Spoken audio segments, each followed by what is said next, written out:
All right, so I want to begin with the Ghanaian Times, and there's a big story on the front page of the Ghanaian Times. It says, danger looms. Accra Central Congestion worsens. Kwame Nkrumah Circle, CBD, hardest hit areas. Pedestrians, traders, vehicles are competing for space.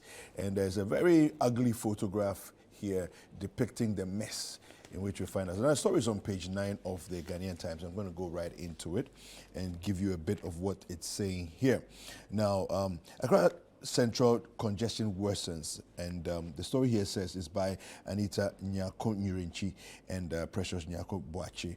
Now, it says here, city authorities in Accra are grappling with the persistent challenge of street hawking and sales on pavements, pedestrian walkways, and medians of the road at Kwame Nkrumah Circle and the CBD of Accra.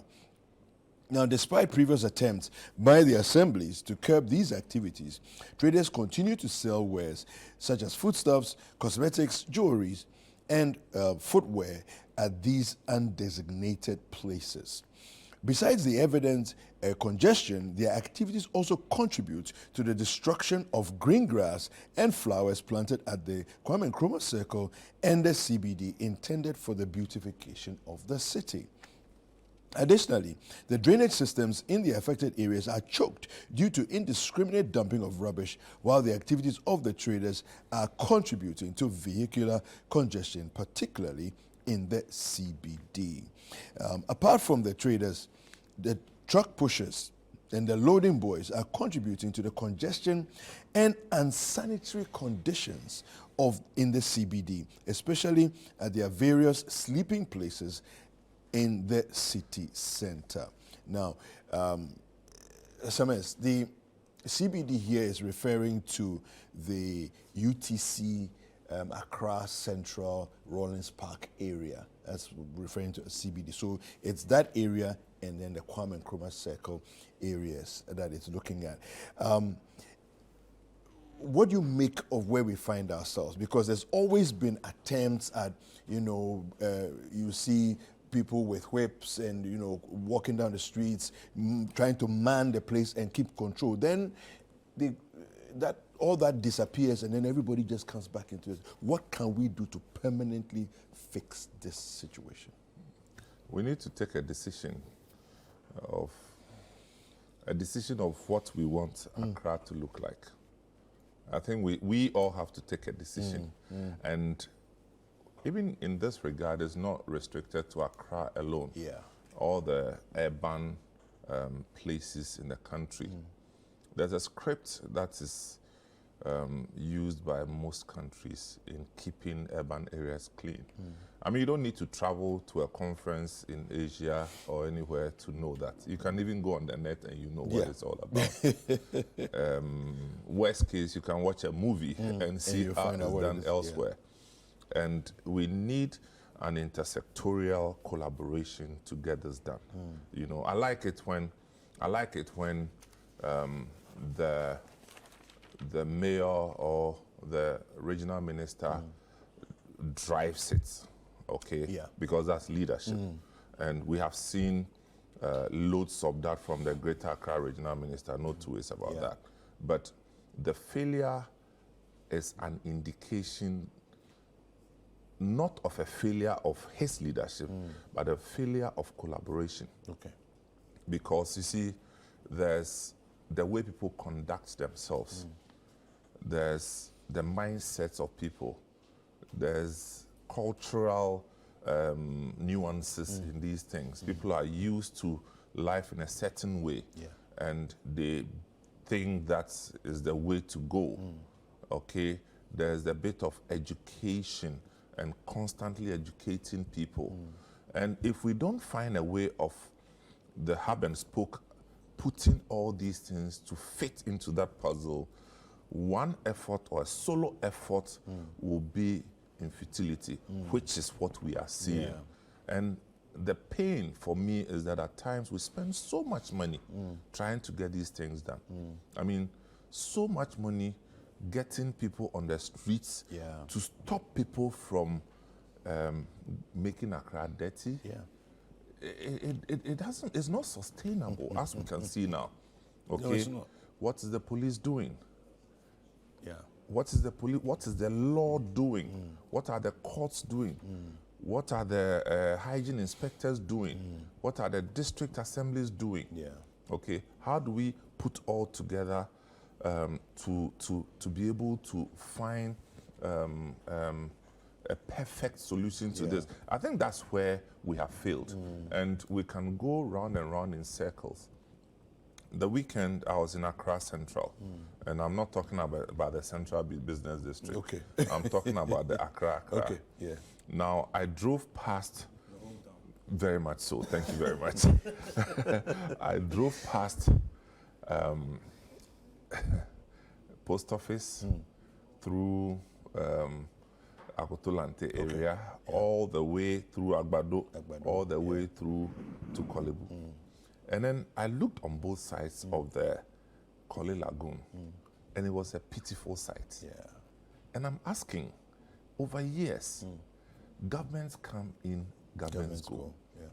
Not one government has succeeded in solving this little problem. And I say little problem, and I know what I'm talking about. Yeah. Okay? Yeah. We pretend to be desilting the Kole Lagoon. Yeah? And we have spent so much money since the early 90s.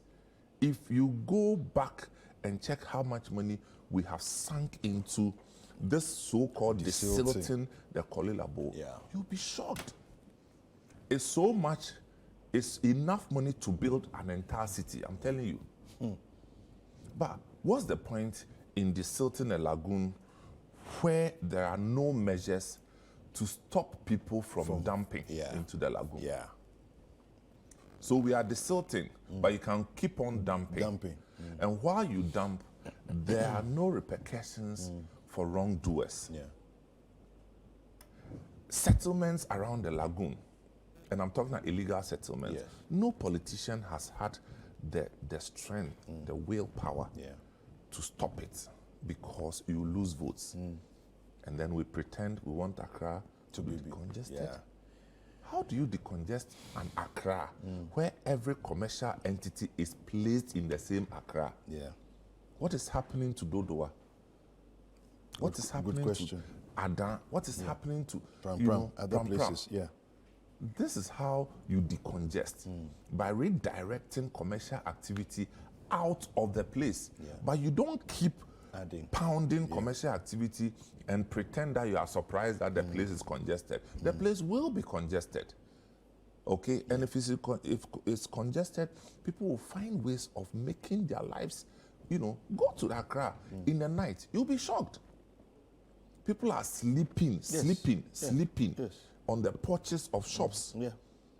The verandas, they are there plenty. And it keeps increasing because we have not used infrastructure to decongest the place. We keep, everybody is buying land there, building skyscrapers, building new malls, all in the central business district. The lessons there we can pass on to other places. To be honest, the last time I was in Kumasi, which is like a month ago, Kumasi was clean. Okay. I don't know what they are doing there, but whatever they are doing there must be working. And if it's the part of Kumasi that I went to that is clean, then I apologize. No, I mean, I was in Asafo, which is like the center. Yes. Okay. Yes. Edum, Asafo. Through Bantama, through Santasi, Ishaya, so all these clean as compared to Accra. So it means that somebody is doing something better somewhere. And so Accra, we can do it. Well, let me introduce my other guest. You've already been hearing his voice in the background, Larry Alansdogbe. How are you? I'm fine, thank you. Yeah. How about you? I'm good. You know, him and I are beefing. What's that? Him and I, we are beefing. What's that? Okay, it's okay. We will talk about that later. What, you want to eat beef? Pork maybe. Larry, Yes, sir. so this matter, I mean, a few years ago, the president said that he had an intention to make Accra the most beautiful city, not only in Ghana but in Africa. But here we find ourselves. Look at this. Look at this. When you see this picture, it's far from. I'm sure it's far from his dream of what he wanted. I don't know. You've heard what Samens has been saying about this. What's your perspective on it? I think it's no longer a dream, but a nightmare.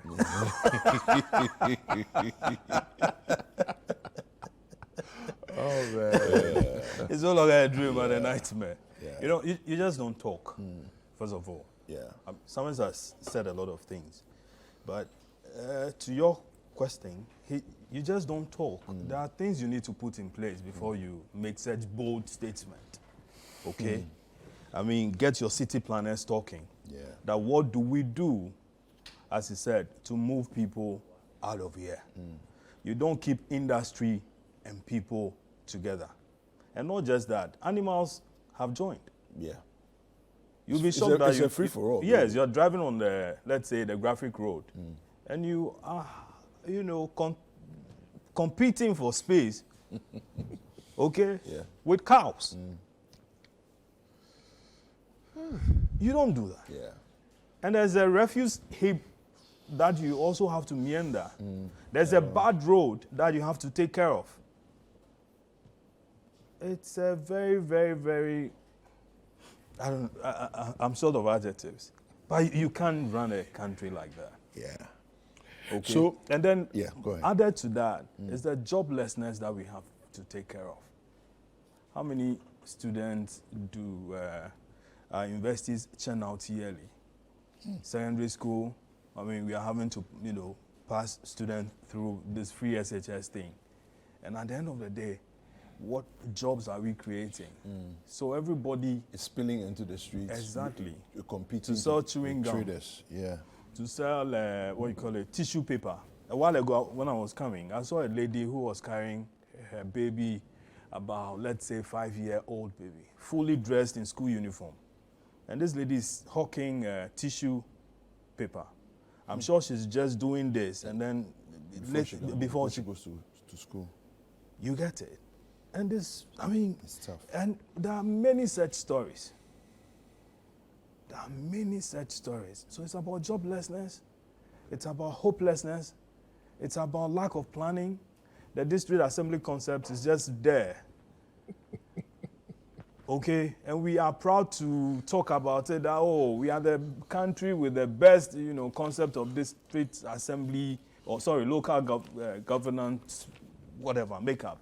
However, whether or not it's living up to expectation is another matter. Speaking about district assemblies, Yeah. it says here 28 Greater Accra MMDCEs as signed performance contract. Will it make a difference? I mean, the story is here, so we'll look at it briefly. But if they are the people that are being tasked to supervise, I wanted to talk about the Lavender Hill. yeah, And talk about it. Yeah, and Talk the about fact it. that we've had a company called Dredge Masters on that stretch of town. Every day you see them in the Kole Lagoon dredging. Yet the water is not clean. The fishes or whatever are not back in the water.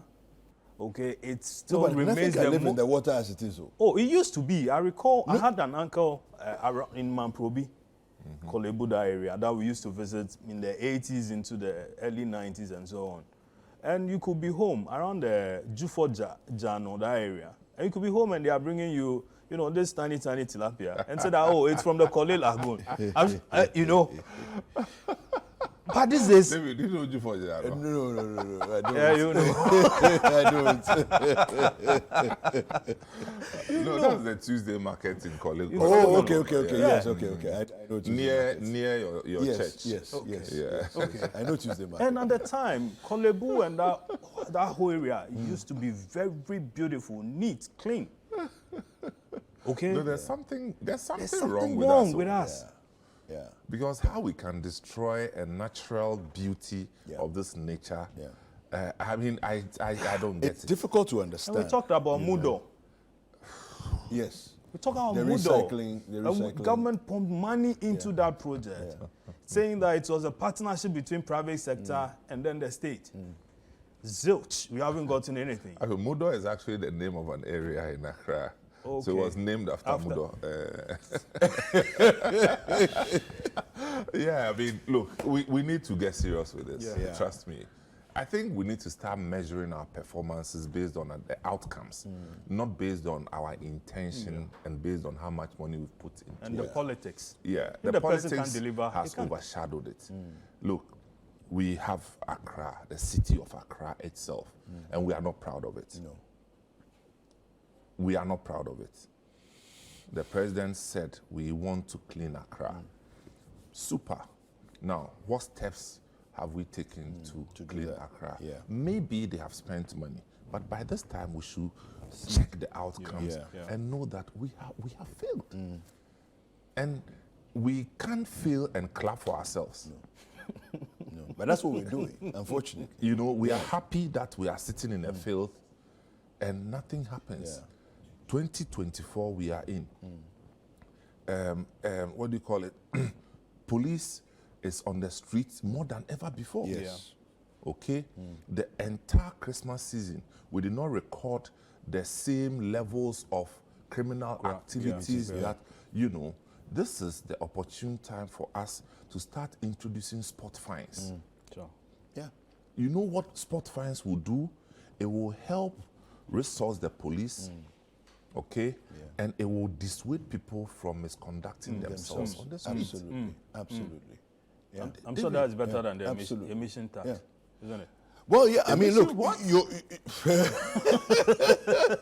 no, but it's not, this is not a tax. This is punitive. This is like, you've done wrong. This is your penalty for doing wrong. Which is okay. Yeah.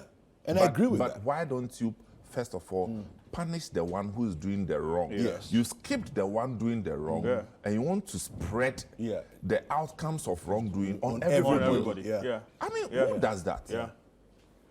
Yeah. How do you put that together? Yeah. In other countries, when you are driving and the police sees that there's smoke coming out of your vehicle, they will stop you. Yeah. And you'll be fined. Right there on the I'm spot. telling you. Yeah. In Ghana, the police is waving, "Mon come round, mon making sure somebody be whoever." Your boys are on the ground. Your boys are around. Because it's a culture. It's ridiculous. I mean, the police has done better in the last couple of months, I must say. But we still see smoking vehicles Yes. on our roads. Yes. I saw some Including yesterday. saloon cars. Yes. And nobody gets punished. So which emission are we talking about? How many factories do we have in Ghana that are into serious emissions? Sometimes, do you know how ridiculous that whole levy is? Where even those using electrical cars would have to pay. Because before you get to DVLA to register your car, you need to show that you had paid the levy. Okay? So regardless of, whether you are using a diesel car or let's say a petrol car or even Adjoa Safo's father's, one of Adjoa Safo's father's car that runs on, let's say, Jatrofa or something, you have to pay before you get to DVLA to register your car. Well, would they refund if your car doesn't qualify? I mean, is there any disqualification in there? Well, let's make progress. It's an unfortunate situation. We need to do well with. You see, I always say that, look, we sitting here, Ghana is the only country that you can never be called a stranger. No matter your degrees, no matter your achievements, every country you find yourself in, you're a stranger. And you are not going to be given the same treatment. If you think they are giving you the same treatment, they are deceiving you. They are actually deceiving you. And when you go out, when you leave them, they think you're a fool. They want your money. They want your money. This is the country that we can make better. And we will have to do it. I mean, there are no bus stops. Bus stops, we allow people, anybody at all come and park their things there and sleep there. You know, people who are the psychiatric patients are littered all over. No consistent effort to house them. I mean, For me, these are the low-hanging fruits. Yeah. The things that we can It's a do mess. to It's a make mess. Accra the Accra that we dreamt about. And I grew up in Accra. Yeah. And I'm saying that you are right. Yeah. They used to get tilapia, the small ones, from the Koli. Yeah. Yeah. From the Koli. I'm telling you. And it was a brisk business for the youth in the area. The other time I was saying on radio, what you call the Odo thing. Yes. When we were kids in Accra, we used to go with jam bottle. Okay. You know the jam Yeah, bottle to go and catch golden fish in the Odo. Wow. Yeah. Golden fish in the Odo. Yeah. And then we are happy because the fish is swimming in the in the thing. water, in the jar. Today, try catching fish inside. Apparently, much earlier, people were doing, let's say, boats. There were boats. That's the other side. Oh, yes. okay. But Odo hasn't been that big, Okay. but it was a river. Okay. In my life, it saw was it? a river. Yes. I saw it too. Yeah. You know, and the thing has turned into a gutter. Yes. Everybody is dumping. Look, the mechanics around there, the amount of dirty oil that they pour. I mean, pour it why? in, yeah. Why are we doing this? Spare parts. You know, we pour dirty oil and then go and take money from World Bank that we are coming to come and repair clean it. up. Yeah. Yeah. Yeah. It's ridiculous. Yeah. We watch them. Yeah. They pour everything inside. And then when it gets to our neck, we go and take loan that we use the loan to come and clean the mess that we haven't found a way to stop it. But Samuel, I'm asking, what is Dredge Masters still doing? Is anybody getting them to account for all that had been pumped into that whole, arrangement? I don't know who Dredge Masters are. Oh. So I said the amount of money that we've spent dredging. We can It's even part use of to the build a Zoom. whole It's city. part of the We can Zoom build a whole Lion. city. It's part of the Zoom Lion line of Anyway, you know chain what? of business. We have